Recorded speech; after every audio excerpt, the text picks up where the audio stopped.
बिस्मिल्लाहिर्रहमानिर्रहीम, अस्सलाम वालेकुम। मैं हूं मोहम्मद जुनैद हलीम। नाज़रीन, उम्मीद है आप सब खैरियत से होंगे। नाज़रीन, कुछ नई तस्वीर व्हाइट हाउस की तरफ से जारी की गई हैं फील्ड मार्शल आसिम मुनीर, वज़ीर आज़म शहबाज शरीफ और डोनाल्ड ट्रंप के दौरे की, जिसमें सभी खुशगवार मूड में दिखाई दे रहे हैं और कुछ रेयर अर्थ मिनरल्स हैं पाकिस्तान के अंदर मौजूद, जिसे पेश किया जा रहा है फील्ड मार्शल आसिम मुनीर की तरफ से डोनाल्ड ट्रंप को, और उससे मुतल्लिक ब्रीफ भी किया जा रहा है। इन रेयर अर्थ मिनरल्स में क्या कुछ शामिल है, क्या डील होने जा रही है पाकिस्तान की अमेरिका के साथ, और ये मिनरल्स पाकिस्तान में कहाँ कहाँ पर मौजूद हैं, और साथ में इन तस्वीर को लेके क्या तबसरे तज्जिए हो रहे हैं दुनिया भर में तज्जियाकारों की तरफ से। अशोक स्वाइन की तरफ से भारतीय तज्जियाकार हैं, किन ख्यालात का इजहार किया जा रहा है। जो एक तस्वीर है जिसमें शहबाज शरीफ सेंटर में है और उनके दाएं बाएं बाकी शख्सियात को देखा जा सकता है, क्योंकि अमूमी तौर पर डोनाल्ड ट्रंप ये मौका हाथ से जाने नहीं देते। वो खुद को तवज्जो का मरकज़ और दैन में देखना चाहते हैं, लेकिन फिर भी शहबाज शरीफ को ये मौका फराहम करना बज़ाते खुद एक मैसेज है पूरी दुनिया के लिए, खासतौर पे भारत के लिए। साथ में नाज़रीन, कुछ अहम खबरें हैं, कुछ अहम डेवलपमेंट्स हैं। भारत की तरफ से दुनिया भर में अपनी दहशतगर्दी को हुकूमती सतह पे, स्टेट लेवल पे किस तरह से एक्सपोर्ट किया जा रहा है। सिर्फ पाकिस्तान में नहीं, कुछ और भी अहदाफ थे, जिसमें नेपाल था, जिसमें अमेरिका के अंदर कुछ कत्लो गारत करवानी थी। इसके अलावा और कहाँ कहाँ पे क्या क्या कार्रवाइयाँ करने का इरादा रखता था ये दहशतगर्द, जिसको भारत की तरफ से उसकी हुकूमती सतह पे यकीन दहानियाँ हुई कि उसे असले से भरा हुआ एक जहाज़ भी फराहम किया जाएगा। ये क्या इंकशाफ है, जिस पे हामिद मीर साहब भी लबकुशाई कर रहे हैं। क्या कहना है उनका, वो भी आपके साथ शेयर करेंगे और फिर आपको बताएंगे कि एक क्लाइमेट एक्टिविस्ट है नाज़रीन लद्दाख का, सोनम वांगचुक, जिसको अब से पहले तो बड़ा सराहा जाता था, गोदी मीडिया की तरफ से भी उसके तारीफों के पुल बांधे जाते थे, लेकिन जब उसकी गिरफ्तारी हुई है, उसके ऊपर इल्ज़ाम यह है कि जी वो बांग्लादेश भी दौरा कर चुका है हालिया तारीख में, और पाकिस्तान के साथ भी, आईएसआई के साथ भी उसके राब्ते थे, और उसके ऊपर जासूसी का इल्ज़ाम लगाते हुए फाइनली उसे गिरफ्तार कर लिया गया है। इस गिरफ्तारी के पीछे क्या मुहर्रकात हैं, गोदी मीडिया ने किस तरह से पांसा पलटा है, तेवर बदले हैं, रंग बदला है, और अब किस तरह की रिपोर्टिंग हो रही है। लेकिन जो न्यूट्रल तज्जियाकार हैं वो क्या कह रहे हैं सोनम वांगचुक के बारे में, और कसूर उसका बुनियादी तौर पे यही था कि उसने भूख हड़ताल कर रखी थी उन तमाम हुकूक के लिए जो कि लद्दाख के अवाम इस वक्त मांग रहे हैं, और उनके ऊपर इस वक्त जिंदगी तंग कर दी गई है। कश्मीरियों की तरह इंटरनेट को बंद कर दिया गया है, मौसलाती राब्तों को बंद कर दिया गया है, कर्फ्यू नाफिज है, वहाँ पे हलाकतें हो चुकी हैं, कई जाने जा चुकी हैं, कई लोग जख्मी हैं, लेकिन अब ताकत से कुचलने की कोशिश की जा रही है। इसके असरात क्या हो सकते हैं, ये आपके साथ शेयर करते हैं, और फिर उसके बाद आपको ये बताएंगे कि भारत ने फौज में एक नई जिद्दत लाने के लिए, पिछली जो शर्मिंदगी थी उसका दाग मिटाने के लिए, धोने के लिए अब 30,000 करोड़ की एक और डील करने का फैसला किया है। अपने टैक्स पेयर का पैसा झोंक रहा है भारत असला खरीदने की हवस में, और ये आनंद शास्त्रा नामी एयर डिफेंस सिस्टम है। किन खसूसियात का हामिल है ये आपके साथ शेयर करते हैं, जिसे भारत अब अपने दिफा का हिस्सा बनाने जा रहा है। और साथ में आपको बताएंगे कि एक कार्रवाई हुई थी यमन में इसराइली ड्रोन हमले के जरिए, और उसमें कहा जा रहा था कि मुख्तलिफ पाकिस्तानी भी मौजूद थे। एक बड़ी तादाद में एलपीजी टैंकर को निशाना बनाया गया था, लेकिन अब मोहसिन नकवी साहब ने वज़ीर दाखिला की तरफ से कुछ वजाहत सामने आई है, और उनकी तरफ से क्या तफसीलात सामने आई ये भी आपके साथ शेयर करते हैं। और जाते जाते आपको बताएं कि भारतीय स्पॉन्सर्ड मजीद 17 दहशतगर्दों को हलाक किया गया है, जानम हासिल किया गया है, लेकिन हैरानकुन तौर पर इसमें कुछ बांग्लादेशी भी पाए गए हैं।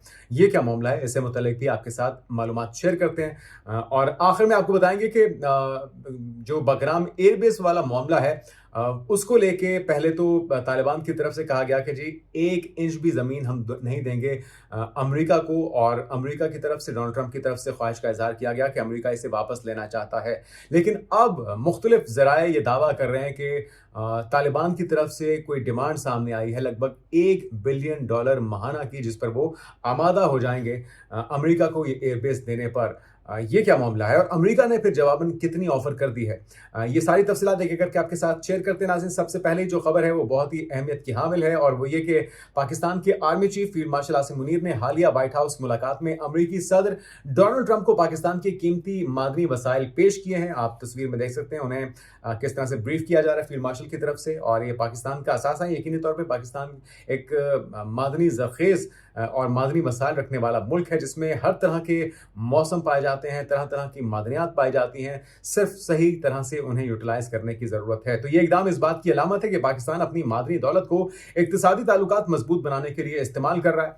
वज़ीर आज़म शहबाज शरीफ भी इस मुलाकात में मौजूद थे, और ये तस्वीर भी आप देख सकते हैं साथ साथ, जिसमें मार्को रूबियो हैं, जिसमें जेडी वेंस हैं, जिसमें डोनाल्ड ट्रंप हैं, और जिसमें फील्ड मार्शल आसिम मुनीर हैं, और वज़ीर आज़म शहबाज शरीफ तो हैं ही। अच्छा, आसिम मुनीर ने नाज़रीन नायाब मादनियात के नमूने जो पेश किए हैं, इसमें एंटीमोनी है, कॉपर है, सोना है, नगिस्टन है और लिथियम शामिल हैं और भी दीगर मिनरल्स है जिसे मुतल्लिक शहबाज शरीफ साहब की तरफ से फील्ड मार्शल आसिम मुनीर की तरफ से डोनाल्ड ट्रंप को ब्रीफ किया गया, बताया गया और इस ख्वाहिश का इजहार किया गया कि पाकिस्तान ट्रेड के अंदर और दीगर शोबों में भी अमेरिका के साथ यकीनी तौर पे अपने ताल्लुकात को उस्तवार करना चाहता है। तो इन मादनियात की अहमियत को साफ तवानाई, दिफा और टेक्नोलॉजी के शोबों में उजागर किया गया। ये इकदाम अमेरिकी सरमायाकारी को राग़िब करने के वसीतर कोशिश का हिस्सा बताया गया है, जिसके तहत पाकिस्तान ने $500 मिलियन का मुआहिदा अमेरिकी company United states strategic metals के साथ किया है।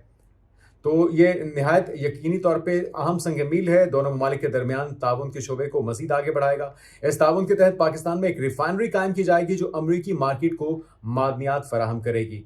तो आसिम मुनीर ने ट्रंप को नोबेल इनाम के लिए भी नामजद करने की तजवीज़ दे रखी है, क्योंकि ट्रंप ने भारत और पाकिस्तान के दरमियान जंगबंदी में सहूलत फराहम की थी और यकीनी तौर पर पाकिस्तान समझता है कि डोनाल्ड ट्रंप बहुत पसंद करते हैं, खुद पसंदी के अंदर मुब्तला तो हैं ही वो, लेकिन साथ में जो आपकी जो पॉजिटिव एक एफर्ट होती है उसको एक्नॉलेजमेंट भी बहुत ज़रूरी होती है, जिससे भारत ने मिस कर दिया इस अपॉर्चुनिटी को और पाकिस्तान ने उसका भरपूर फ़ायदा उठाया। तो इस सिफारती इक़दाम के नतीजे में ट्रंप और आसिम मुनीर के ताल्लुकात मज़ीद बेहतर हुए हैं और आसिम मुनीर को व्हाइट हाउस में लंच की दावत भी दी गई, जो किसी गैर मुल्की फ़ौजी रहनुमा के लिए नायाब एजाज़ है। ये मुलाकात इस बात की निशानदही करती है कि अमरीकी ख़ारजा पॉलिसी अब इक़्तिसादी ताउन और इलाकाई इस्तेहकाम पर फोकस कर रही है। साथ में अशोक स्वाइन क्या कहते हैं वो भी सुनिए।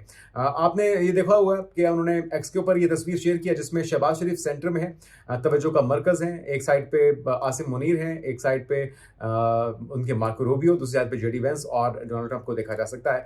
तो उसमें उन्होंने अशोक स्वाइन ने लिखा कि no doubt Trump is putting huge effort to give first priority to the US Pak relationship, then the US India relationship. He rarely leaves the centre place of an official photo to someone else. वो कहते हैं किसी और के लिए ऐसा बहुत कम होता है कि डोनाल्ड ट्रंप दरमियान की जगह को छोड़ दें किसी और रहनुमा के लिए। तो यकीनी तौर पे वो अहमियत देते हैं पाकिस्तान और अमेरिका के ताल्लुकात को बनिस्बत अमेरिका और भारत के ताल्लुकात के। तो अब पूरी दुनिया के ऊपर ये सच आया हो चुका है नरेंद्र मोदी की प्रोपेगेंडे, झूठ और नाअहली की वजह से। अब भारत जो है वो मुकम्मल तौर पे आइसोलेटेड हो चुका है, तन्हाई का शिकार हो चुका है।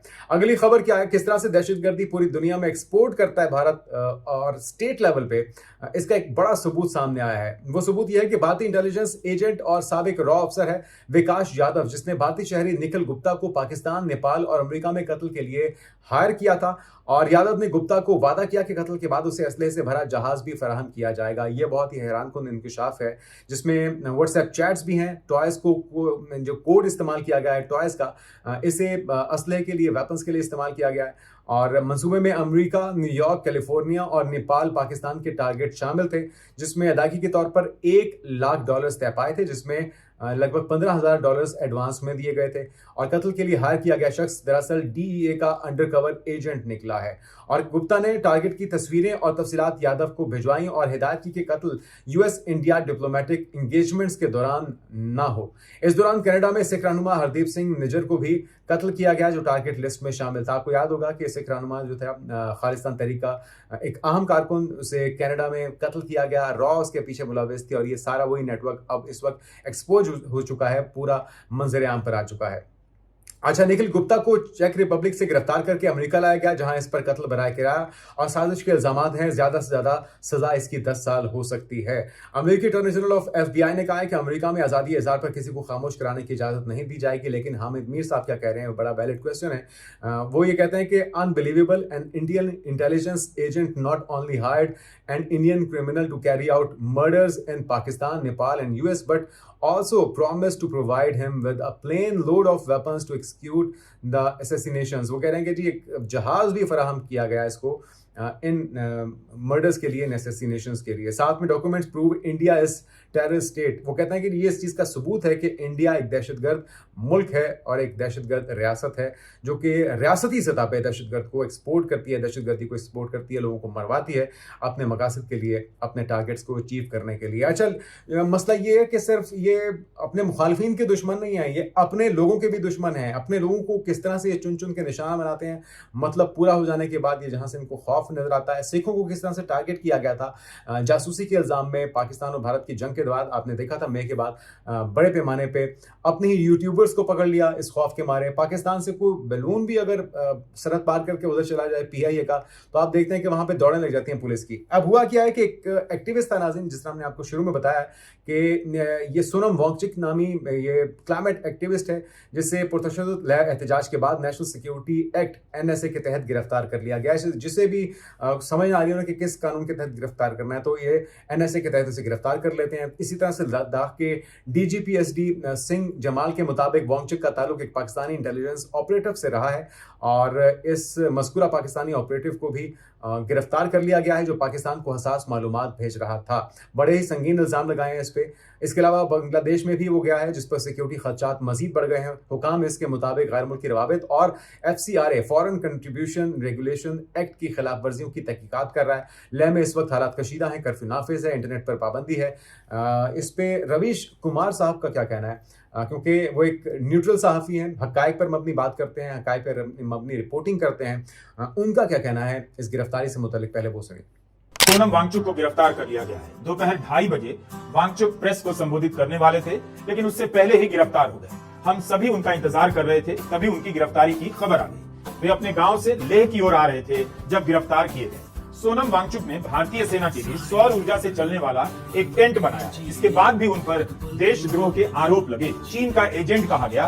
उनकी गिरफ्तारी तभी से तय लगने लगी थी। जो व्यक्ति भारत की सेना के लिए लद्दाख की ठंड में सौर ऊर्जा से चलने वाले टेंट का आविष्कार करेगा, उसके आविष्कार से लाखों रुपए की बचत होगी और पर्यावरण की रक्षा होगी। क्या वह देशद्रोही हो सकता है? नाज़रीन, ये आपने देखा है कि अपने फौजियों के लिए लद्दाख के अंदर सोलर एनर्जी से चलने वाला कंट्रोल शेड तैयार किया है, उनकी ज़िंदगियों को महफूज बनाने के लिए, ख़र्चा कम करने के लिए। और उसे चीनी एजेंट कहा गया, अब उसे पाकिस्तानी एजेंट बनाया जा रहा है, उसे बांग्लादेशी एजेंट करार दिया जा रहा है, उसे गिरफ्तार कर लिया गया। उसका कसूर यह है कि उसने लद्दाख के शहरियों के लिए, लद्दाख के रहने वालों के लिए आवाज़ बुलंद की है, अपने हुकूक के लिए आवाज़ बुलंद की है। भूख हड़ताल पे ये बैठा हुआ था और उसके बाद इसे एजेंट बना के फाइनली गिरफ्तार कर लिया गया है, ये भूलते हुए कि उसकी क्लाइमेट के लिए, उसकी भारतीय फौज के लिए और भारत के लिए क्या खिदमात हैं। लेकिन गोदी मीडिया का जो दोगला किरदार है वो भी इसके अंदर बड़ा मायने रखता है। क्या कहना था सुधीर चौधरी का इस गिरफ्तारी से पहले और इस गिरफ्तारी के बाद, जरा वो भी देखिए।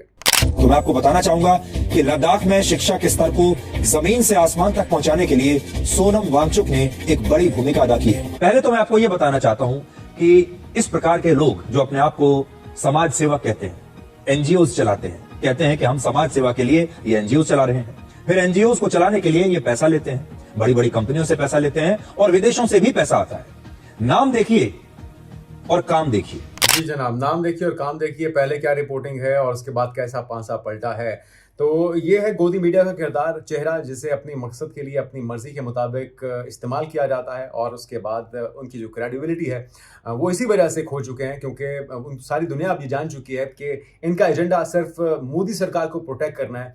अवाम की ख्वाहिशात, ज़रूरियात या उनके हुकूक की जो नुमाइंदगी है या जो रिपोर्टिंग है उसका इनके साथ कोई लेना देना नहीं है। अच्छा नाज़रीन, इनकी जो एनर्जीज हैं ये लग कहाँ पर रही हैं वो भी सुन लीजिए। भारतीय फौज ने भारतीय इलेक्ट्रॉनिक्स लिमिटेड को 5 से 6 रेजिमेंट्स के लिए Anand Shastra surface to air missile system की खरीदारी का टेंडर जारी कर दिया है और quick reaction surface to air missile के नाम से इसे जाना जाता था। यह मंसूबा डर्डो ने तैयार किया, जिस पर तकरीबन 30,000 करोड़ भारतीय रुपए लागत आई है। इस सिस्टम का मकसद पाकिस्तान और चीन के साथ सरहदों पर एयर डिफेंस को मजबूत बनाना है। इसके अलावा ये 30 किलोमीटर रेंज तक अहदाफ को ट्रेस और निशाना बनाने की सलाहियत रखता है और ये निजाम जो है हरकत में रहते हुए अहदाफ को ट्रैक और इंगेज कर सकता है। ये सिस्टम जो है मौजूदा MRSAM और आकाश मिसाइल सिस्टम्स को मुकम्मल करेगा और ये तजवीज़ ऑपरेशन सिंदूर के फौरन बाद मंजूर की गई है। साथ में इस ऑपरेशन में भारत के एयर डिफेंस यूनिट्स ने पाकिस्तानी ड्रोन्स के खिलाफ अहम किरदार भी अदा किया था। तो भारतीय फौज इस वक्त मजीद इकदाम भी कर रही है, जिनमें शामिल हैं नए रडार्स की शमूलियत, शॉर्ट रेंज मिसाइल, जैमर्स और लेजर पर मबनी सिस्टम्स। तो अब इनका सारा फोकस पाकिस्तान से किसी तरीके से इस बार अगर कोई जंग होती है, कोई छेड़खानी भारत करता है तो उसमें शर्मिंदगी से बचना है, फेस सेविंग है, अपने अवाम को ये जस्टिफाई करना है कि वो भी जो ये पानी की तरह पैसा बहा रहे हैं टैक्स पेयर का, वो जस्टिफाइड है और इस बार उन्हें मार नहीं पड़नी। तो इसके लिए कोशिशें कर लीजिए, हासिल आपको कुछ नहीं होगा, क्योंकि अंदर से इस वक्त जो जोर पकड़ चुका है एहतजाज, चाहे वो लद्दाख का हो, चाहे वो मुसलमानों का प्रोटेस्ट है, आई लव मोहम्मद सल्लल्लाहु अलैहि वसल्लम का जो एक एहतजाज है, उसके अंदर हम देख रहे हैं कि हजारों गिरफ्तारियां हो चुकी हैं, पीटा जा रहा है, कुचला जा रहा है, ताकत के जोर से उन्हें दबाने की कोशिश की जा रही है। लेकिन ये सोनम वांगचुक का गिरफ्तारी वाला मामला हो, उन्हें कंट्रोवर्शियल बनाना हो, मुसलमानों का एहतजाज हो, सिखों का एहतजाज हो, दीगर तहरीकें हों, इन्हें आप ताकत के जोर से नहीं कुचल सकते। आप सिर्फ एक ही तरीके से इन्हें दबा सकते हैं, और वो है इनको इनके हुकूक देना जो कि डिजर्व करते हैं। और इसी के लिए आप देख रहे हैं कि एहतजाज हर जगह पे शुरू हो चुका है। इसके अलावा नाज़रीन, खबर यह कि वफाकी वज़ीर दाखिला मोहसिन नकवी ने हफ्ते के रोज़ तस्दीक की कि यमन के करीब इजरायली ड्रोन जो हुआ था हमला, इसमें निशाना बनने वाले LPG टैंकर के तमाम 24 पाकिस्तानी अमले के अरकान महफूज हैं। जहाज़ पर जो हमला है वो 17 सितंबर को रासुल ईसा बंदरगाह पर हुआ। ड्रोन हमले के बाद जहाज़ में आग लग गई, लेकिन अमले ने फौरी कार्रवाई करते हुए आग बुझा दी, जिससे बड़े नुकसान से बचाव मुमकिन हुआ। बाद सऊदी अरब में पाकिस्तानी हुकाम की सिफारती मुदाखलत के बाद जहाज़ को यमन के पानियों से जाने की इजाज़त दी गई, और साथ में शुरू में खबर आई थी कि हमले के बाद हौसी जंगजुओं ने जहाज़ पर सवार होकर अमले को हथियारों के जोर पर हिरासत में लिया और उनसे तहकीकात भी की थी, लेकिन फाइनली सऊदी अरब की मुदाखलत के बाद अब इन्हें रिलीज कर दिया गया है। मोहसिन नकवी ने मुश्किल हालात में अमले की महफूज रिहाई यकीनी बनाने पर सिक्योरिटी इदारों का शुक्रिया अदा किया, उसे सराहा। जहाज में पाकिस्तानी अमले के अलावा 2 श्रीलंकन और 1 नेपाली शहरी भी मौजूद था। आखिर में नाज़रीन, आपको बताते हैं कि किस तरह से कार्रवाई नाकाम बनाई गई है। दहशतगर्दों की भारतीय स्पॉन्सर थे, 17 दहशतगर्दों को हलाक किया गया है, और इस दहशतगर्द से बांग्लादेशी शनाख्ती कार्ड, करेंसी और दीगर सामान भी बरामद हुआ है। दहशतगर्दों में से एक बांग्लादेशी शहरी शामिल था। हुकाम का कहना है कि माजी में होने वाले ऑपरेशंस में भी 2 से 3 बांग्लादेशी दहशतगर्द मारे जा चुके हैं। इन अफराद के बारे में बताया गया कि वो पहले अफगानिस्तान तबलीगी सरगर्मियों के लिए गए थे और बाद में वहां दहशतगर्दी के नेटवर्क से जा मिले, और फिर उन्हें पाकिस्तानी हुकाम की फराहम करदा मालूमात पर बांग्लादेश में 2 अफराद को गिरफ्तार भी किया गया है। तो पाकिस्तान मुसलसल ये कोशिश कर रहा है कि अफगानिस्तान के जरिए जो दरअंदाजी है उसे रोका जा सके, लेकिन हम देख रहे हैं कि अफगानिस्तान जो है वो दावे तो बड़े बड़े करता है, लेकिन उनके कंट्रोल में कुछ भी नहीं है। अब बगराम एयरबेस को लेके डोनाल्ड ट्रंप की तरफ से वाज़ेह तौर पे कहा गया कि वो इसे वापस लेना चाहते हैं चाइना के ऊपर नजर रखने के लिए। मुख्तलिफ अहदाफ हैं, लेकिन मसला यह है कि अगर अमेरिका की एंट्री होती है दोबारा अफगानिस्तान में, तो उसमें पाकिस्तान की खुद मुख्तारी और सलामती को भी खतरा लाक होगा, क्योंकि हम पहले भी देख चुके हैं कि नेटो के होते हुए रॉ वहां पे सरगर्म थी। रॉ ने अपने पंजे गाड़ लिए थे, और रॉ जो है वो इस मौके की तलाश में है कि अमेरिका दोबारा से आता है तो वो भी यहाँ पर आए, और फिर तालिबान के साथ गठजोड़ के इस इलाके के अंदर, चाहे वो ईरान हो, पाकिस्तान हो, अमन को तबाह किया जा सके, और जो CPAC का मंसूबा है उसे खटाई में डाला जा सके। लेकिन खबर नाज़रीन जो है, सोर्सेज ये कह रहे हैं कि तालिबान की तरफ से जो डोनाल्ड ट्रंप की ख्वाहिश है, उसके जवाब में कहा गया कि जी $1 बिलियन आप हमें महाना देना शुरू कर दीजिए, हम आपको बगराम एयरबेस हवाले कर देते हैं। जवाब में अमेरिका ने कहा कि डिमांड बहुत ज़्यादा है, और ये इतनी हम बड़ी डिमांड को तस्लीम नहीं कर सकते। $300 मिलियन की ऑफर अमेरिका की तरफ से अभी तक कर दी गई है। कहा जा रहा है कि गुफ्तगू शनीद जारी है। तो अब देखते हैं नाज़रीन, इस ऑफर के बदले जो कि अमेरिका की तरफ से की गई है $300 मिलियन पर महीना पर मंथ की, और दूसरी तरफ से $1 बिलियन की डिमांड है, सेटलमेंट कहां पर होती है। लेकिन बहरहाल ये अगर फैसला हो जाता है कि अमेरिका वापस यहां पर अपनी मौजूदगी को यकीनी बनाता है, तो इस खित्ते के लिए यकीनी तौर पर अमेरिका की एंट्री बहुत ही तबाहकुन और नुकसानदेह हो सकती है। पाकिस्तान को अपनी आंखें खुली रखनी चाहिए, ऐसी किसी डील को होने से रोकने में अपना किरदार अदा करना चाहिए। आने वाले दिनों की पेशरफ से आपको आगाह करते रहेंगे। अपना ख्याल रखिएगा। अल्लाह हाफिज़।